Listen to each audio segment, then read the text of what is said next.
I told Jacob he was my rebound while the waiter stood there with our half-eaten os buco. People hear that and assume I'm the villain, the girl who uses nice guys. What nobody understands is that I spent 3 months engineering that exact moment down to the chair he sat in. My culpability runs deeper than cruelty. My entire friend group thinks I sabotaged something promising because I'm emotionally unavailable. The truth is I'm terrified he'll connect the dots back to September when I built a fake dating profile based on his sister's Instagram. The reputation I've built as the fun, breezy single friend masks something obsessive. I'm not protecting my heart. I'm protecting the paper trail of every calculated step I took to make him fall for me. By the end of this, you'll understand why being cold was my only option. You'll see the screenshot I took 4 years ago, the one that makes tonight look like a kindness. I promised myself I'd never explain this, but something changed this morning. The breakup that started everything happened on a Tuesday. David moved his guitar out of our apartment while I stood in the kitchen eating a stale croissant, pretending not to care. My girlfriends rushed in with wine and declarations that I deserved better. They didn't see me refreshing Jacob's LinkedIn page for the 5th time that day. I'd found him 3 weeks before David even packed. His profile picture showed him at a brewery, holding a golden retriever looking soft and breakable. My hands shook as I typed his name into every platform. Jacob was the TA who failed me in sophomore year statistics, the one whose single grade cost me my scholarship. I told myself I just wanted to see if he remembered. When he swiped right on my fake profile, I felt something dangerous spark. I chose the restaurant because his ex had tagged it in their anniversary post. The reservation was for 7:30, the same time they'd celebrated.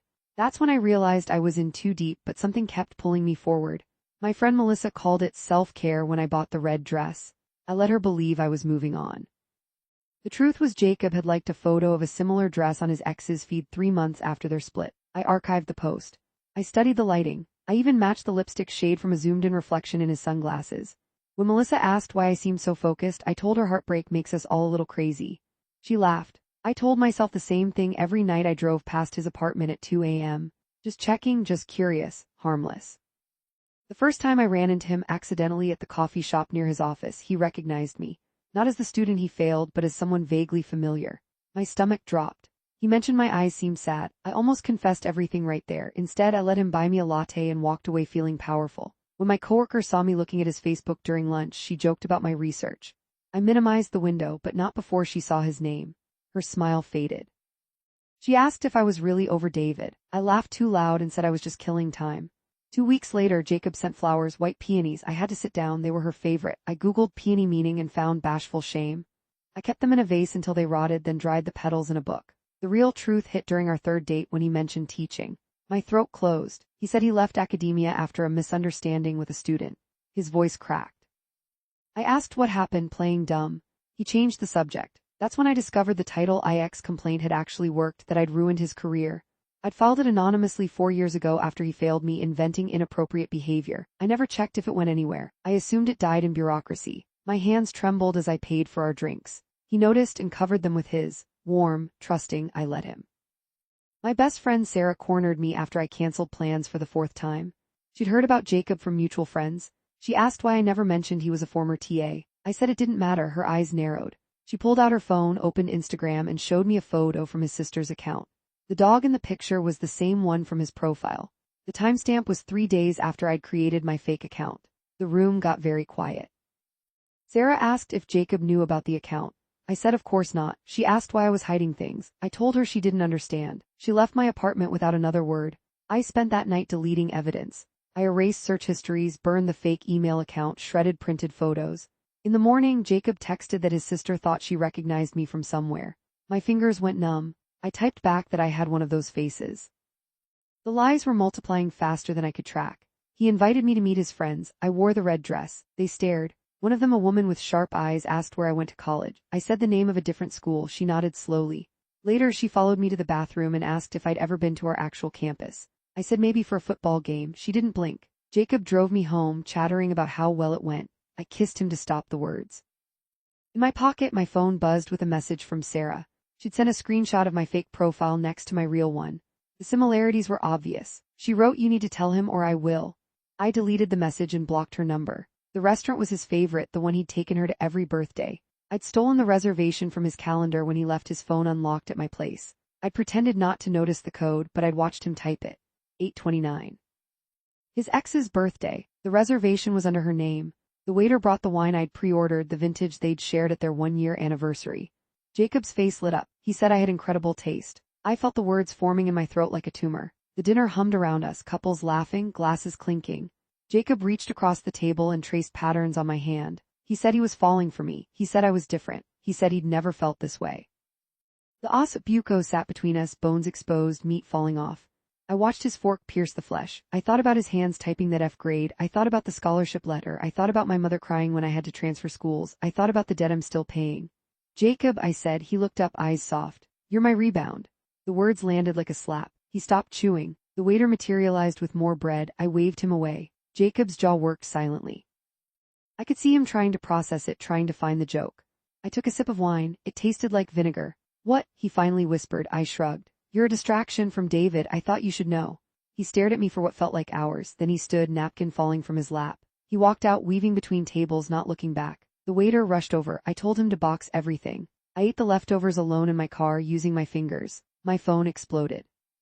Sarah had told everyone. Melissa texted that I was a monster. My coworker sent a screenshot of a group chat where they were discussing my psychotic break. I read them all, feeling nothing. I drove to Jacob's apartment. His lights were off. I sat there until 3 a.m., then went home and vomited ossobuco into the toilet. It looked the same coming up. The next morning I messaged him. I typed "let me explain" and deleted it. I typed "you don't understand" and deleted it. I typed "I'm sorry," but my thumb hovered over send. I locked my phone. He didn't block me. That seemed worse. Sarah showed up with a box of my things she'd kept at her place. She said I needed professional help. I told her she was overreacting. She pulled out her phone and played a voicemail I'd left her while drunk, detailing the entire plan. My voice sounded gleeful. I didn't remember making the call. She asked if any of it was real. I said the feelings were complicated. She asked if I ever cared about him. I said it didn't matter now. She walked out, leaving the box. Inside was a framed photo of us from college graduation. I'd invited her, not my parents. She'd been my person. The glass was cracked. Jacob finally responded after 3 days. He asked if I'd ever felt anything real. I typed maybe at first but didn't send it. I typed no but didn't send it. I typed does it matter and sent that. He replied instantly, you told me you loved me. I had in bed after sex when he was vulnerable. I'd whispered it to see if he'd say it back. He did. I felt nothing. My boss called me into her office. Someone had sent her screenshots of my social media activity, the stalking, the fake accounts, the obsessive posts. She said it created a hostile work environment. She said I was terminated effective immediately. She slid a box across the desk and asked me to pack my things. In the elevator, I refreshed Jacob's Instagram. He posted a photo of the dog. The caption read, "At least you're loyal." My mother called. Her voice was thin. She'd seen something on Facebook, a post from Sarah's mother about my behavior. She asked if I was having another episode. I told her I was fine. She asked if I'd been taking my medication. I hung up. I drove past his apartment again. All the lights were on. Through the window, I saw him packing, phone to his ear. He looked wrecked. I felt a flicker of satisfaction, then a wave of nausea. The real confession I owe you is this: 4 years ago, after he failed me, I didn't just file the Title IX complaint. I created an entire fake email chain from a university account I'd spoofed. I fabricated dates, times, locations. I wrote graphic details about things he never did. I submitted it to the dean, the department chair, and posted anonymous summaries on student forums. I wanted him erased. He didn't just leave teaching. They investigated him for 6 months. His thesis was put on hold. His funding was cut. His relationship ended because his girlfriend couldn't handle the rumors. He had to move back home. He started therapy. He considered suicide. I know all this because I've read his sister's blog posts, the ones where she talks about her brother's dark years without nomming him. I pieced together the timeline. It matches. He messaged me at 2 a.m. Did you know? I didn't answer. He messaged again. The complaint. Was that you? I stared at the words until my screen went dark. Then I typed yes and turned my phone off.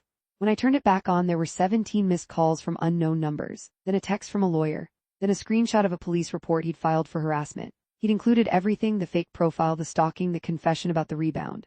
The complaint from 4 years ago was too old to prosecute, but this wasn't. My doorbell rang. A process server handed me papers. I laughed as I signed for them. The neighbor watched through her peephole. I posted a photo of the legal documents on my private Instagram story, captioned "Karma's fast." Sarah saw it and sent it to everyone. It went viral on Reddit within hours. Someone doxed me, someone else posted my work history. My Instagram was flooded with comments calling me a predator. I deleted everything. 3 weeks later, I sat in a therapist's office. She asked why I was there. I said my friends thought I needed help. She asked what I thought. I said I thought I finally got what I deserved. She asked what that meant. I told her the whole story start to finish, including the parts I'd left out here, the forged documents, the fake witnesses, the burner phone. She listened without judgment, which made it worse. My mother insisted I move home. I refused. She cut me off financially, which didn't matter since I had no income anyway. I sold my furniture. I sublet my apartment. I moved into a studio with windows that faced a brick wall. Every Tuesday I checked Jacob's sister's blog. Yesterday she posted about wedding planning. She mentioned her brother was engaged to someone who makes him forget the past ever happened. There was a photo. The woman's smile reached her eyes. That's why I'm telling you this. Because this morning I saw his engagement announcement on Facebook. Someone I used to know liked it. The algorithm showed it to me despite everything. His fiancée is blonde, small, quiet-looking, nothing like me. He looks genuinely happy. My friends still haven't come back. Sarah sent one text, "I hope you're getting help." I didn't respond. My mother calls once a week and I let it go to voicemail. My therapist says I'm making progress, but I don't see it. I still dream about his face when I said rebound. I still wake up feeling powerful. The lesson here isn't clean. I could tell you revenge hollows you out, that hurting someone else just doubles your own pain. That's true, but it's not the whole truth. The whole truth is I still think he deserved it for that F, for the scholarship, for making me leave school. I still believe my pain justified everything. I'm just also aware that becoming the person who acts on that belief cost me everything else. I check his profile once a month now instead of daily. Progress. His fiancée posted about their engagement party. Someone asked how they met. She wrote, "He says he knew the moment he saw me that I was someone he could trust completely." The comments are all heart emojis and congratulations. I read them all. So judge me. Call me a monster, you're not wrong. But understand this, I told him he was my rebound because letting him think I was capable of love felt like a bigger lie than telling the truth. He walked out because he finally saw me clearly. We're both better for it. I just wish I could stop wondering what would have happened if I'd been the person I pretended to be. If I'd met him as the girl in the red dress, not the ghost of a student he failed. If I'd let him love me or loved him